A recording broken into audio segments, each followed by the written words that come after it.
Unison bends. The interval of a unison would be 2 of the exact same frequency.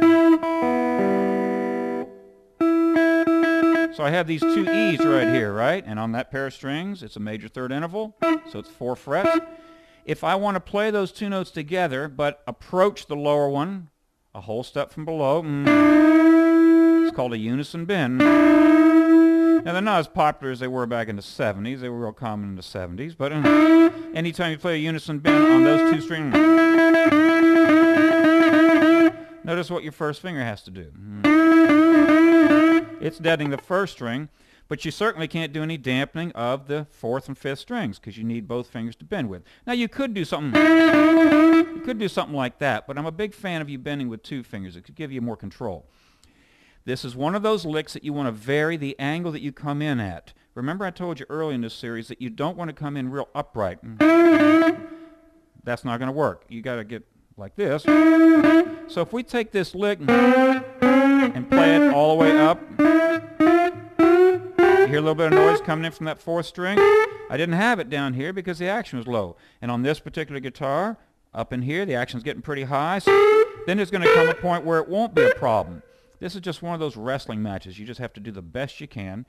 And remember, if you were to solo most blues guitar players' tracks in the studio, you'd probably hear some string noise. You're putting yourself under a microscope when it's just solo guitar and you're playing all these heavy blues licks. When you're cranking with the band, a lot of this stuff you may not hear quite as much. But you still want to work to get as clean as you can. Okay, a unison bend on the first 2 strings. What's going to happen? Now you have a perfect 4th interval, 5 half steps, so your fingering opens up. So if you're up here, now notice what I'm doing. That's a case where immediately after I play that, I'm going to implement that right hand dampening. I'm going to do the same thing over here. Okay? That's how you're going to keep the unison bends nice and clean. There are some other places where you bend and you're not dampening because you're bending with your first finger.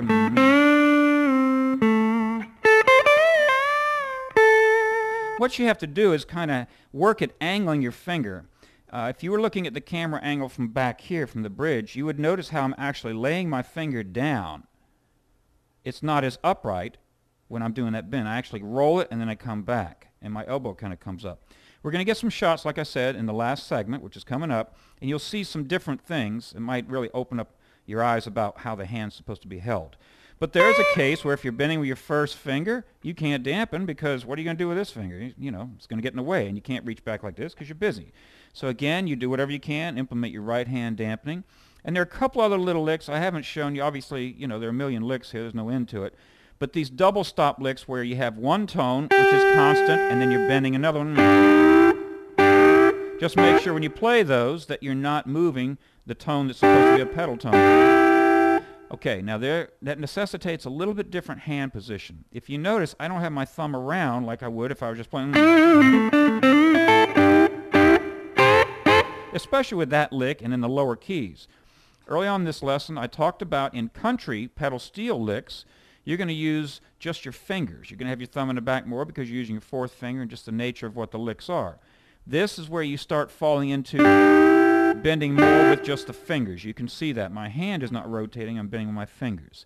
So this is a variation, but I thoroughly suggest that you just work on getting your bicep involved.